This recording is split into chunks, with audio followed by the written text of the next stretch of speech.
हमारा next method क्या है, क्राउट्स ट्रायंगुलराइजेशन मेथड।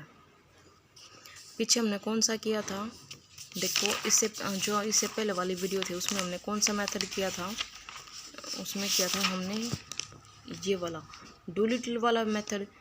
इसके दो मेथड थे ना ट्रायंगुलराइजेशन के, तो डूलिटल और दूसरा क्या था ये क्राउट्स वाला, क्राउट्स ट्रायंगुलराइजेशन मेथड। इसमें क्या है, इसमें सिर्फ एक ही फ़र्क है, उसमें तो जो आपकी लोअर वाली थी वो 1 1 1 होती थी डायगोनल्स, और इसमें जो अपर वाले हैं वो आपके 1 1 1 डायगोनल होंगे। इसका भी एक क्वेश्चन करके देख लेते हैं, उसके बाद आपको अच्छे तरीके से समझ आ जाएगा। ठीक है, चलो एक क्वेश्चन स्टार्ट करते हैं। इसका एक क्वेश्चन तो कर लेते हैं।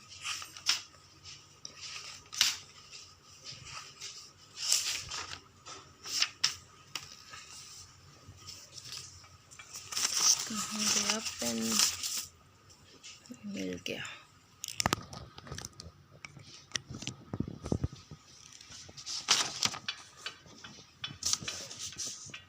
देखो कौन सा मेथड करेंगे अब हम, क्राउट्स, CROUTS, क्राउट्स ट्रायंगुलराइजेशन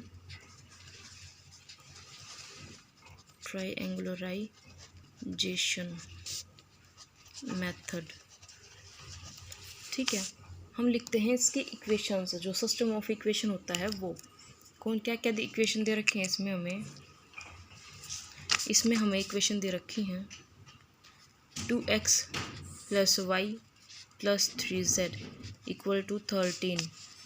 सेकंड इक्वेशन क्या है, सेकंड है x + 5y + z = 14। Third equation क्या है, 3x + y + 4z = 17। ये आपकी इक्वेशन इन्होंने आपको दे रखी है। ये है आपका गिवन सिस्टम ऑफ इक्वेशंस। इसको मैट्रिक्स के फॉर्म में कैसे लिख सकते हैं, हमें इसको मैट्रिक्स की फॉर्म में लिखना है तो सबसे पहले हमें बात लिखनी पड़ेगी। क्या लिखेंगे हम, the given system of equations can be written in the matrix form as। किस तरीके से लिख सकते हैं इस इक्वेशन को हम, वही जो हमने पीछे किया था। क्या क्या किया था, ये जो हमारे x y z के जितने भी कोफिशिएंट हैं ये हमारे क्या हैं, हमारा ए मैट्रिक्स बनेगा। इनसे क्या क्या बनेंगे, एक इसके इक्वल है हमारा 2 1 3 1 5 1 3 1 4। ठीक है, और इसमें से हमारा जो x है वो क्या बनेगा, x y z, ये हमारा क्या था, नॉन मैट्रिक्स था। ये वाला क्या था, हमारा अननोन मैट्रिक्स था। और ये क्या था, कोफिशिएंट मैट्रिक्स था a। और जो हमारा b है वो क्या होगा, वो हमारा होगा जो हमारे राइट हैंड साइड के हैं 13 14 17। और इसको क्या बोलते हैं हम, नॉन मैट्रिक्स। और इसको लिखते कैसे हैं, ax = b। इसको मान लिया हमने इक्वेशन नंबर फर्स्ट। ठीक है, तो अब हम a को क्या पुट करेंगे, हमने मान लिया कि लेट a = lu और l, और जो क्या है आपका यहाँ पे जो आपका l है वो किसको रिप्रेजेंट करता है, लोअर ट्रायंगुलर मैट्रिक्स को। और जो आपका u है वो किसको रिप्रेजेंट करता है, upper triangular matrix.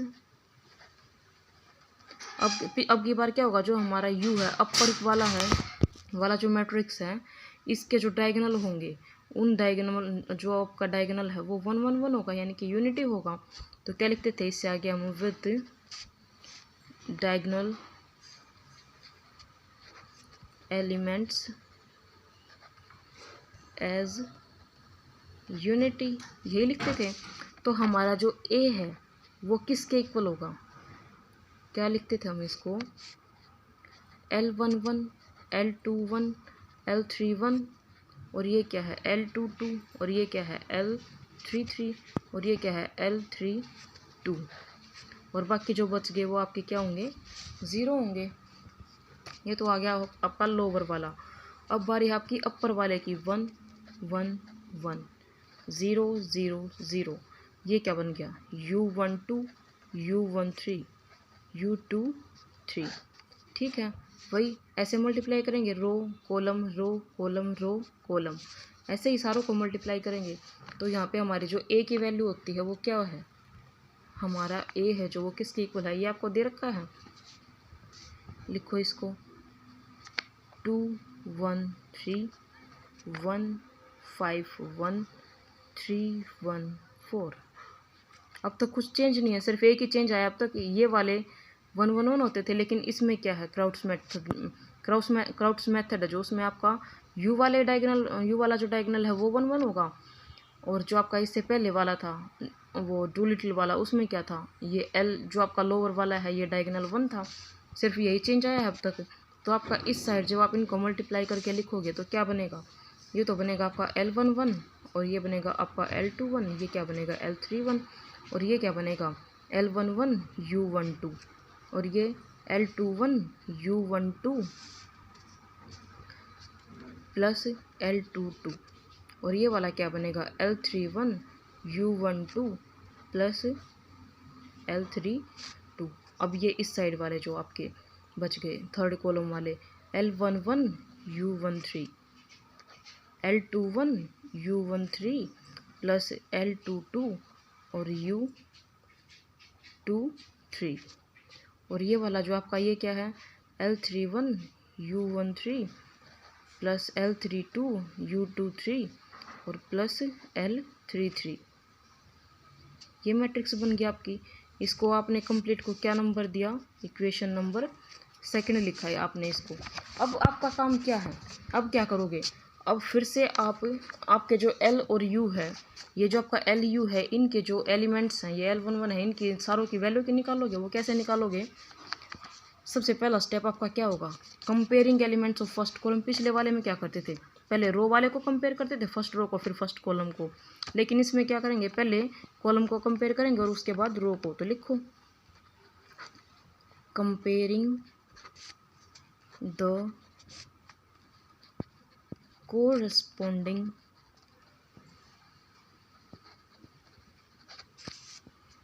Elements of first column COLUMN। तो आपका L11 देखो क्या बनेगा, ये आपका कॉलम है। L11 को कंपेयर करो किसके साथ, आपके इस वाले L1 के इस वाले कॉलम के साथ। L11 की वैल्यू क्या आई 2, L21 की क्या आई 1, L31 की क्या वैल्यू आई 3 आई। अब इसको देखो, नहीं अब रो को कंपेयर करो। फर्स्ट स्टेप में आपने कॉलम को कंपेयर किया, सेकंड स्टेप में क्या करोगे, अब आप फर्स्ट रो को कंपेयर करोगे। कंप्लीट जो आपकी ये वाली रो है उसको इस रो के साथ कंपेयर करोगे। क्या लिखेंगे, कंपेयरिंग द कोरस्पोंडिंग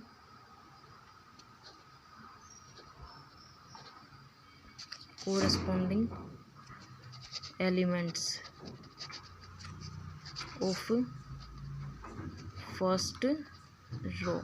राइटिंग पे मत जाना भाई, राइटिंग ऐसे लिखने में, जैसे एक हाथ में कैमरा ये फ़ोन है ना, तो इस वजह से थोड़ी राइटिंग ख़राब आ रही है। तो कंपेयर किया तो क्या बना आपका, ये L11 की वैल्यू आपको पहले ही पता है। अब क्या करेंगे, इस L11 U12 की, L11 U12 किसके इक्वल है आपका, 1 के इक्वल है। वैल्यू किसकी पता है, L11 की क्या वैल्यू है 2 है, तो आपका U12 किसके इक्वल आ गया 1/2 के इक्वल आ गया। ठीक है, एक वैल्यू तो मिल गई आपको, ये आपको पहले ही पता है, ये मिल गई। अब बारी है इसकी, L11 U13 इक्वल टू किसके इक्वल है, ये 3 के इक्वल है। कंपेयर किया तो L11 की वैल्यू हमें पता है 2 है, तो हमारी U13 की वैल्यू किसके इक्वल आ गई 3/2 के इक्वल आ गई। अब देखो गया पेज, अब ये वाली वैल्यूज़ तो आ गई। अब आपने फर्स्ट कॉलम भी कंपेयर कर लिया, फर्स्ट रो भी कर ली। अब आप क्या करोगे, सेकंड कॉलम को कंपेयर करोगे। तो करो, थर्ड स्टेप में क्या करोगे, comparing the corresponding elements, the corresponding elements of second column। Second column को कंपेयर करेंगे अब, तो क्या बनेगा, ये देखो आपका सेकंड कॉलम ये वाला है, ये वाली वैल्यू आपने निकाल ली। अब क्या निकालोगे, ये वाली। तो देखो L21 U12 प्लस L22 किसके इक्वल है, आपका 5 के इक्वल है। वैल्यू किस किस की पता है इनमें से आपको, L21 की वैल्यू पता है आपको, ये रही, और U12 ये रही। निकालनी किसकी है, L22 की।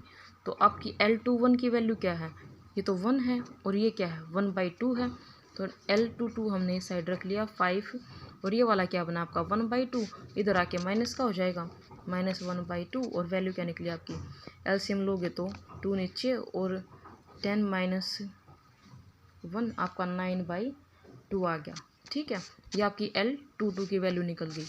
अब कंपेयर करो, इसकी मिल गई वैल्यू, इसकी वैल्यू मिल गई, अब निकालनी है इसकी।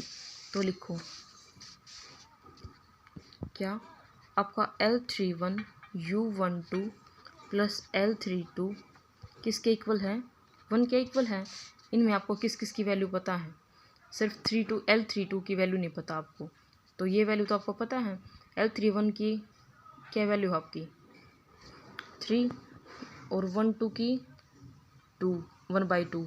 तो क्या बन गया, ये 3/2 बन गया। इस साइड आपका एज इट इज़ रखो, ये L32 1 - 3/2, 3/2 ही बना ना। तो एलसीएम लोगे तो क्या बन जाएगा आपका 2 बन जाएगा, 2 1 सा 2, और -3 सब्ट्रैक्ट किया तो -1/2 बच गया आपका। आपके पास ये वैल्यू भी आ गई। अब आपने कंपेयर किया है सेकंड कॉलम को, तो अब किसको कंपेयर करोगे, सेकंड रो को करोगे। फोर्थ स्टेप में क्या करोगे, कंपेयरिंग द कोरस्पॉन्डिंग एलिमेंट्स,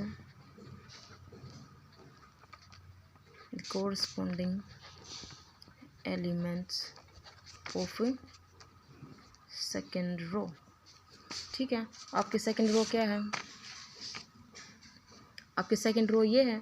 आपको इसकी वैल्यू पता है, इसकी वैल्यू पता है, सिर्फ इसकी नहीं पता। तो ये वाली लिखोगे आप, क्या है ये आपकी L21 U13 plus L22 U23। तो किसके इक्वल है, ये 1 के इक्वल है। आपको इनमें से किसकी वैल्यू नहीं पता, जिनकी पता है उनकी पुट करेंगे। हमें इसमें U23 की वैल्यू नहीं पता, तो इन बाकी सारों की तो हमें वैल्यू पता है ना। तो अब हम इनकी वैल्यू पुट करेंगे। जो आपका L21 है वो क्या है 1 है, और U13 क्या है 3/2 है। तो ये कंप्लीट तो आपका क्या बन गया 3/2 बन गया।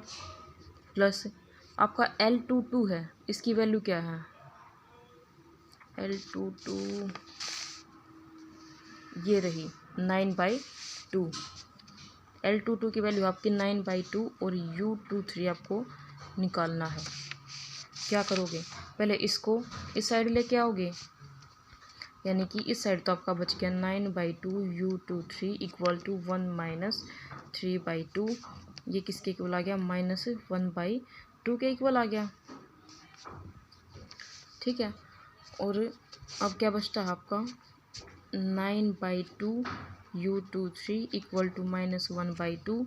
ये 2 से आपका 2 कैंसिल हो गया, और ये 9 है जो आपका डिवाइड में आ जाएगा। तो आपकी U23 की वैल्यू क्या हो गई -1/9। ठीक है, आपकी ये वैल्यू भी निकल गई। अब आपको क्या करना है, अब आप कंपेयर करोगे थर्ड कॉलम। आपका जो फिफ्थ स्टेप होगा उसमें आप क्या करोगे, comparing the corresponding elements of third column. ठीक है, थर्ड कॉलम को कंपेयर करो, इसकी वैल्यू पता है, इसकी वैल्यू पता है, सिर्फ इन वालों की नहीं पता। तो ये वाला लिखेंगे, क्या है ये आपका L31 U2 नहीं U13 plus L32 U23 plus L33 किसके इक्वल है, 4 के इक्वल है। अब इसको साइड कर दो, ये है आपका 4 के इक्वल। आपको इनमें से किसकी वैल्यू नहीं पता, आपको सिर्फ L33 की वैल्यू नहीं पता, बाकी सारों को पता है। तो वैल्यू पुट करो। L31 की वैल्यू क्या है आपकी, देखो आपकी L31 की वैल्यू है 3, तो यहाँ पे हमने पुट किया 3। U13 की वैल्यू क्या है आपकी 3/2 प्लस L32 देखो कहाँ पे है, L32 आपकी वैल्यू ये रही -1/2 और U23 क्या है आपका -1/9 है plus L33 equal to 4। Solve करो अब इसको, ये क्या बन गया आपका 9/2 और ये क्या बन गया माइनस माइनस आपका प्लस हो गया, ये क्या आपका 9 है 18 इक्वल टू अरे प्लस L33 इक्वल टू 4। जब आप वैल्यू निकालोगे तो L33 की आपकी वैल्यू क्या निकलेगी -5/9।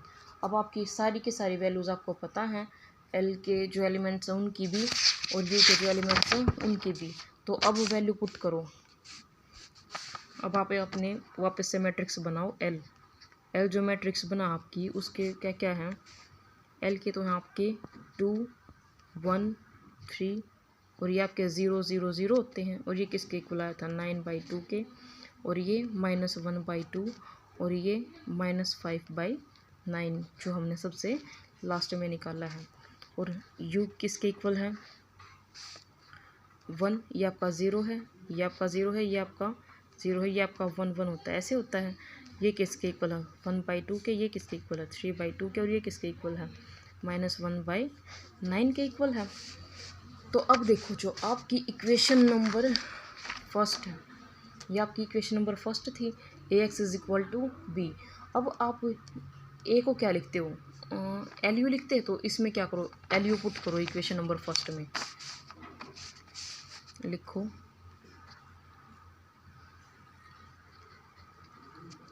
Putting the value of A = LU।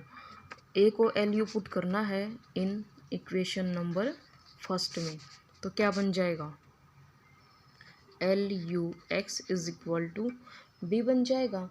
और जो आपका ये UX है इसको क्या पुट करते हो आप Z पुट करते हो, तो LZ = B। इसको तो इक्वेशन नंबर 3 दो और इसको दो आप इक्वेशन नंबर 4, ठीक है। अब आपको क्या करना है, Z की वैल्यू निकालिए। आपको L की पता है, B की पता है, L की वैल्यू पुट करो। L की वैल्यू आपकी ये रही, लिखो 2 1 3 0 9/2 -1/2 0 0 -5/9। और ये आपका जो Z है ये किसके इक्वल होता है Z1 Z2 Z3 और इक्वल टू आपका B की क्या क्या वैल्यू है आपकी ये रही 13 14 17 13 14 17, ठीक है। अब क्या करोगे, इस जो आपकी फर्स्ट रो है इसके साथ मल्टीप्लाई करके लिखोगे, इसकी multiplication plus 0 × Z2 plus 0 × Z3, तो आपका क्या बनेगा, आपका बनेगा 2Z1 किसके इक्वल आएगा आपका, ये जो आपका फर्स्ट वाला इससे कंपेयर करोगे तो आपके Z1 की वैल्यू क्या आ गई 13/2 आ गई, ठीक है। अब आप किसकी निकालोगे, सेकंड वाले को लिखोगे तो क्या बन जाएगा आपका Z1 प्लस 9/2 Z2 = 14। आपको किसकी वैल्यू पता है, आपको Z1 की वैल्यू पता है, तो पुट करो 13/2 प्लस 9/2 Z2 इक्वल टू 14। यहाँ से Z2 की वैल्यू आपकी क्या निकल जाएगी, आपकी Z2 की वैल्यू निकल जाएगी यहाँ से 5/3। अब क्या करो, अब ऐसे ही मल्टीप्लाई करो इनको भी, तो आपकी नेक्स्ट इक्वेशन क्या बनेगी, 3Z1 minus 1/2Z2 minus 5/9 Z3 equal to 17। आपके पास Z1 Z2 की वैल्यू है, Z3 की वैल्यू निकालो। तो आपकी जो Z3 की वैल्यू निकलेगी वो क्या निकलेगी, तो पूरी की पूरी आपके मतलब 3 निकल जाएगी। Z3 किसके इक्वल आएगा, आपका 3 के इक्वल आएगा। तो आपका जो Z है वो क्या बन गया, आपका जो Z है वो क्या बना, 13/2 और 5/3 और 3, ये आपका आ गया। अब आपकी जो ये वाली वैल्यूज़ आई हैं, आपको वापस से जो आपकी इक्वेशन नंबर 4 है उसमें पुट करोगे, तो पुट करोगे तो क्या है आपका वापस से क्या बन जाएगा, ये लिखो आप अपने बनाओ, 1 0 0 1 1 0 और 1/2 3/2 माइनस 1/9, अरे ये यहाँ आ गया, ये 1 यहाँ पे है। और क्या आपका जो x है, x क्या है, x और y z है, और इस साइड आपकी क्या वैल्यूज है, z वाली है, 13/2 5/3 और 3, ये आपकी बन गई। अब आपको ऐसे जैसे आपने z की वैल्यू निकाली है इसी तरीके से निकालनी है आपकी। तो आपकी जो फर्स्ट वाली बनेगी वो क्या बनेगी, वो आपकी फर्स्ट वाली इक्वेशन बन जाएगी, x plus half of y plus 3/2 z is equal to 13/2 बन गई ऐसे। और जो आपकी अगली इक्वेशन है वो क्या बनेगी, वो बनेगी आपकी y minus z/9 equal to 5/3। और यहाँ से z की आपकी डायरेक्ट वैल्यू क्या निकल रही है, z इज इक्वल टू निकल रहा है आपका 3। तो इस इक्वेशन में आप z को 3 पुट करो, यहाँ से आपको z की वैल्यू तो मिल गई। अब यहाँ से आपको क्या निकालनी है, y की वैल्यू निकालनी है। तो y की वैल्यू निकालो, किस तरीके से निकालोगे, y इज इक्वल टू 5/3 आपका है ही, और z की जगह क्या पुट करना है, 5/3, और इधर आके क्या आ जाएगा आपका 3/5, इस साइड है जो आपका नेगेटिव इधर आके पॉजिटिव हो जाएगा। तो आपकी जो y की वैल्यू निकलेगी यहाँ से वो क्या निकलेगी, जो आपके y की वैल्यू निकलेगी वो आपकी कंप्लीट 2 निकलेगी। आपके पास x और z और y दोनों की वैल्यू अब x निकालना है, सिर्फ यहाँ पे पुट करोगे। और जैसे आपने x plus half of y है, y की वैल्यू क्या है 2 है, प्लस z क्या है 3/2 इंटू z की वैल्यू क्या बनी आपकी 3 बनी है, और इक्वल टू क्या है 13/2 है। यहाँ से जब आप x की वैल्यू निकालोगे तो आपके x की वैल्यू निकलेगी 1। तो आपका आंसर क्या निकला है, कोई नहीं तो पेज भर के सारे के सारे तो आप यहाँ पे लिख लो, क्योंकि यही मेथड था। x की वैल्यू यहाँ से आपकी निकली है 1 और y की निकली है 2 और z की निकली है 3। एक्स वाई जेड की आपकी वैल्यू निकल गई। अगर आपने अब तो क्या क्राउड्स ट्रायंगुलराइजेशन मेथड से, लेकिन अगर आप इसी क्वेश्चन को डुअलिटी मेथड से करते हो तो भी यही निकलेगा। इसका मतलब क्या कि कोई सी से भी निकालो, इनमें से आंसर आपका सेम निकलना है। अदरवाइज जैसे कि अगर वो अलग बात है, पेपर में आपको ये बोल दे कि क्राउड ट्रायंगुलराइजेशन मेथड से निकालो या फिर डुअलिटी मेथड से निकालो, और लेकिन अगर आपको सिंपल बोल दे कि एलयू डिकम्पोजिशन मेथड से निकाले तो इन दोनों में से आपका जो मन करे वो लगा देना। बस यहीं पे आपका ये टॉपिक कंप्लीट हो जाता है। कुछ पूछना हो तो कमेंट बॉक्स में मैसेज कर देना। Bye bye, thank you.